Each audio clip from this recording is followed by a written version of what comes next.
자, 19강의 2번 갑니다. 단어 필요한 거 적으시고. 다 적었지? 자, 넘어갈게. 자, 이제 빈칸 추론인데 난이도에 대한 얘기를 한번 해보면은 실제로 이제 모의고사에 이 정도 난이도의 빈칸 추론이 나온다. 이거 킬러 문항일 거야. 이 정도면 진짜 어려운 거거든. 근데 그럼 이렇게 어려운 문제가 나왔을 때 어떻게 하면 좋을까요? 라고 이제 물어볼 거 아니야, 학생들이. 그러니까 나는 일단은 가장 교과서적인 대답을 해보자면 뭐 어떻게 단어 열심히 외우고 해석하는 연습 열심히 하고 빈칸 추론을 어떻게 풀어야 될지 공부 열심히 하고 그럼 되겠잖아. 근데 나는 개인적으로 이런 어려운 문제를 어떻게 접근하냐면은 봐봐. 일반적인 진술이 나오면 이 말을 그대로 받아들이면 힘들거든. 그럴 때는 일반적인 진술에 예시를 얹어서 일반적인 진술을 예시로 이해하려고 하는 게 나는 글을 읽는 방법 중에 하나라고 생각을 해. 자, 이 방법으로 해볼게. 그럼 훨씬 더 이해가 잘 될 거거든. 이렇게만 말하면 사실 이게 무슨 말이야? 라는 느낌이 들잖아. 일반 진술을 예시로 이해를 하는 걸 한번 해봅시다. 첫 문장부터 가볼게. 자, 우선은 어법적으로 얘는 PP 분사구문이야. 그래서 프레디츠 심플리스트라고 하면은 가장 단순한 형태로 놓여졌을 때라는 뜻이라고 생각하면 돼. 가장 단순한 형태로 놓여졌을 때 The problem of induction, 귀납이라고 거기 나올 거야. 귀납 추론. 귀납 추론의 문제는 뭐로 귀결될 수 있냐면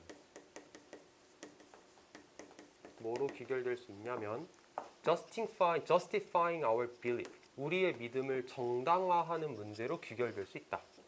뭐에 있어서? 시간과 공간을 가로지르는 자연의 일관성에 있어서 우리의 믿음을 정당화하는 문제로 귀결될 수 있다. 자, 첫 문장 진짜 어렵지? 적으면서 해보자.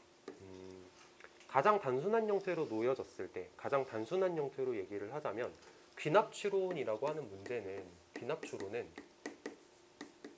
뭐로 귀결될 수 있냐면 믿음을 정당화하는 거래. 우리의 믿음을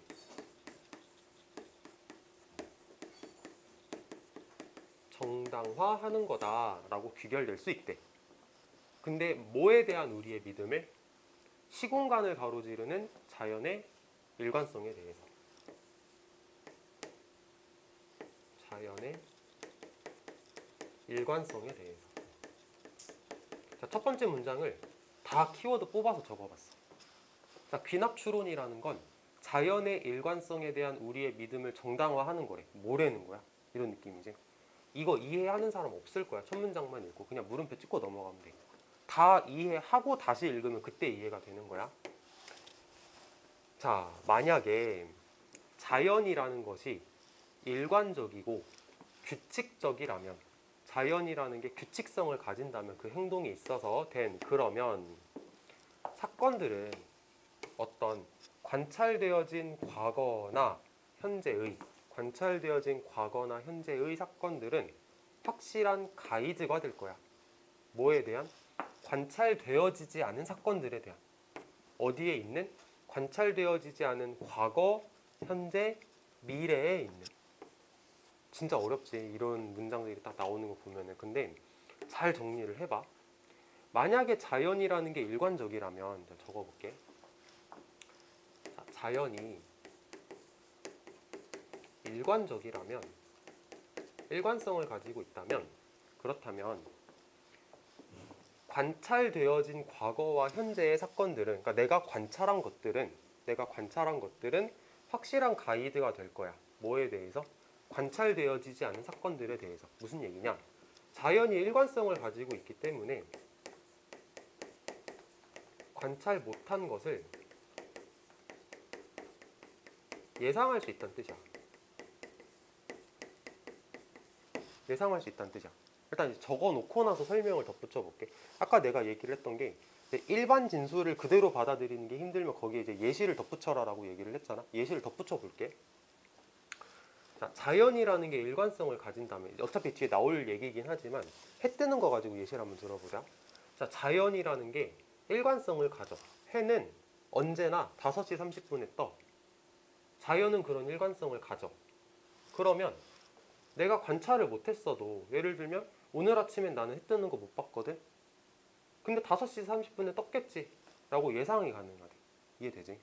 자연이 일관성을 가진다라고 한다면, 그러면 나는 아침에 해 뜨는 거 못 봤더라도 5시 반에 떴겠지라고 예상이 가능해. 이런 말이라고 생각하면 돼. 그러니까 관찰 못했어도 예상이 가능하다, 이렇게 말하는 거였어. 그 다음에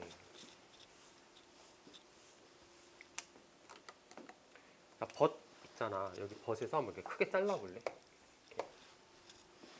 벗에서 한번 크게 잘라보자. 그래서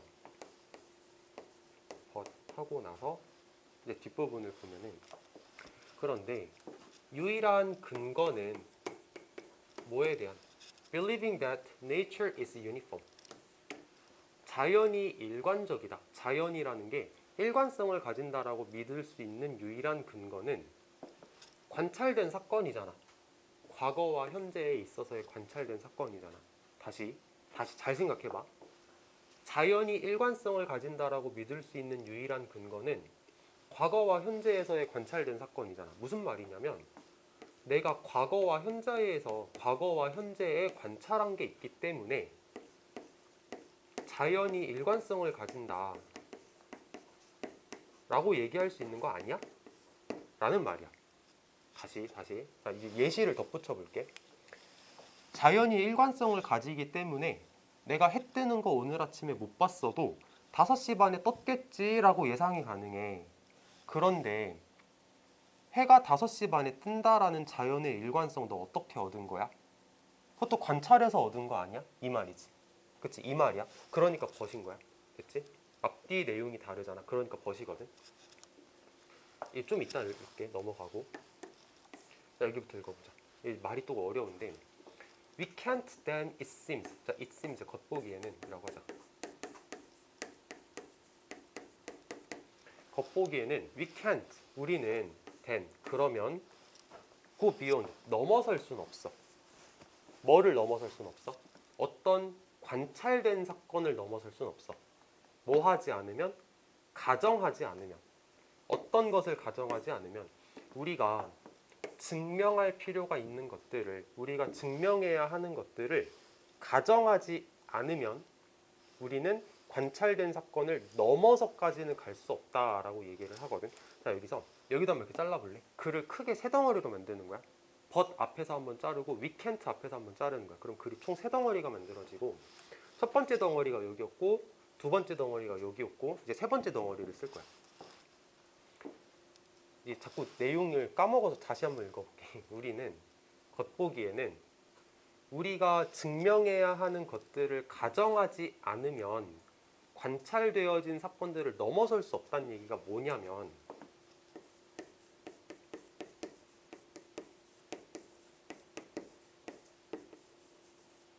관찰하지 못하면 가정해야 해. 이 말이거든. 자, 받아들이기 어려울 테니 또 예시를 한번 들어볼게. 예시를 들어봐봐. 했던 얘기 또 하게 될 텐데, 자, 다시 한번 해볼게. 자, 해가 뜨는 거 오늘 아침에 못 봤어. 근데 5시 반에 떴을 거라고 예상이 가능해. 왜? 자연은 일관성을 가지거든. 근데 그 자연의 일관성 어디서 온 거야? 나는 어렸을 때부터 매일 아침에 해가 뜨는 걸 봤어. 어렸을 때부터 나는 해가 5시 반에 뜨는 걸 관찰을 했거든. 그랬더니 일관성이 있더라고. 그러니까 내가 오늘 아침에 못 봤더라도 5시 반이라는 걸 예상할 수 있어. 근데 글쓴이가 한 번 더 의문을 던지는 거야. 근데 있잖아, 네가 어렸을 때부터 해 뜨는 거 관찰했다는 거, 그래, 인정. 근데 너 태어나기 전에는 어떡할 거야? 너 태어나기 전에도 해가 과연 5시 반에 떴을까? 너 그때 관찰 못했잖아. 태어나기 전에도 정말 해가 5시 반에 떴을까? 관찰 못했잖아. 그럼 어떡할 거야? 그러면 가정을 해야지. 이렇게 가는 거야. 그러면 가정을 해야지. 그러니까 글쓴이가 말할 때 가장 근원적인 출발점은 여기야. 내가 관찰을 해야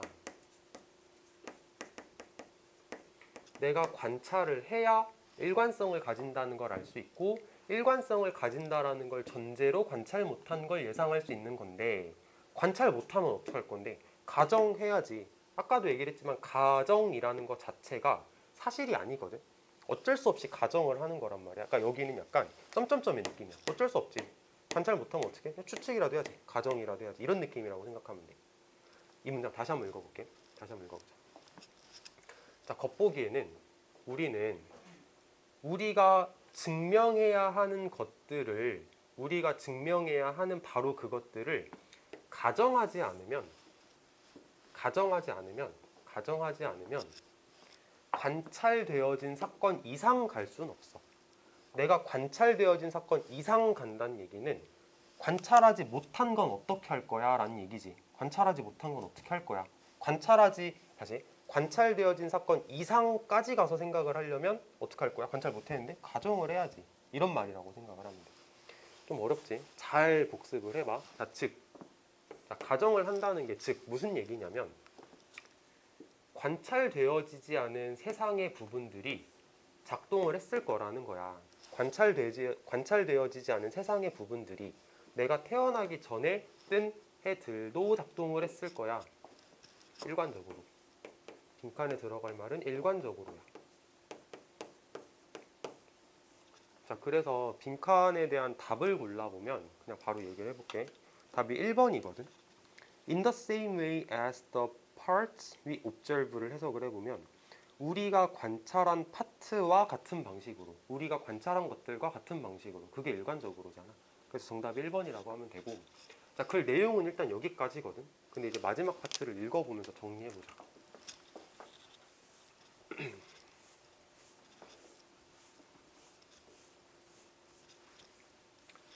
자, 그러므로 믿는 것은 뭐라고 믿는 것은 태양이 아마도 내일 안 뜰지도 몰라 라고 믿는 것은 strictly speaking 엄격히 말해서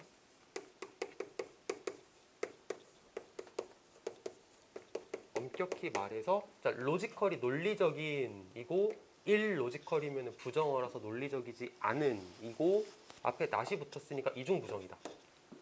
자, 다시 그러므로 태양이 내일 안 뜰지도 몰라 라고 생각하는 건 엄격히 말하면 논리적이지 않은 건 아니야. 나름 논리가 있어. 왜? 관찰 못했잖아. 봐봐. 태양이 내일 안 뜰 수도 있어 라고 누군가 얘기를 하면 그 얘기가 나름대로는 논리가 있다고 할 수도 있어. 그래, 맥락을 봤을 때 나름대로는 논리가 있어. 왜냐?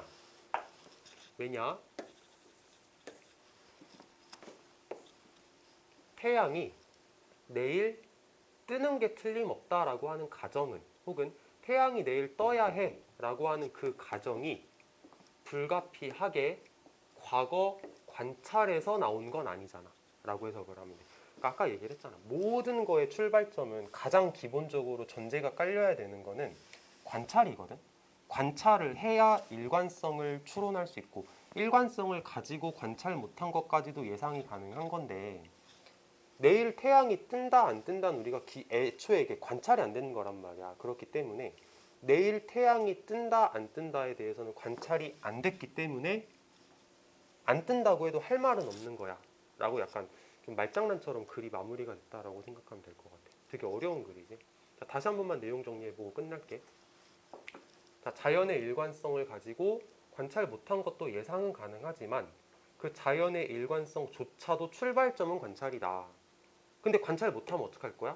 어쩔 수 없지. 가정을 해야지. 사실은 아니겠지만 그냥 그렇겠지라고 가정을 할 수밖에 없다. 그렇기 때문에 태양이 내일 뜨지 않을 수도 있다라고 얘기를 하는 거는 애초에 관찰을 못하는 것이기 때문에 안 뜬다라고 주장을 하는 사람이 있어도 우린 그거 어떻게 할 수가 없다. 왜? 관찰을 못한 거기 때문에 라는 얘기고. 자, 이거 해결해보자 이제. 이거. 자, 귀납추론이라는 것은 자연의 일관성에 대한 믿음을 정당화하는 거거든. 봐봐. 자연의 일관성에 대한 태양은 언제나 5시 반에 뜰 거야 라고 하는 자연의 일관성에 대한 나의 믿음을 정당화하는 거지. 5시 반에 뜰지 안 뜰지 몰라. 근데 자연의 일관성을 보아하니 그때 뜨겠지라고 스스로 정당화하는 거야. 그게 귀납 추론이래. 이런 내용이라고 생각하면 됩니다. 자, 이거는 복습을 아마 해야 될 거야. 한 번 더 읽어보고 오늘 수업은 여기까지 하는 게 맞겠지? 카메라 끄고 숙제 검사하자.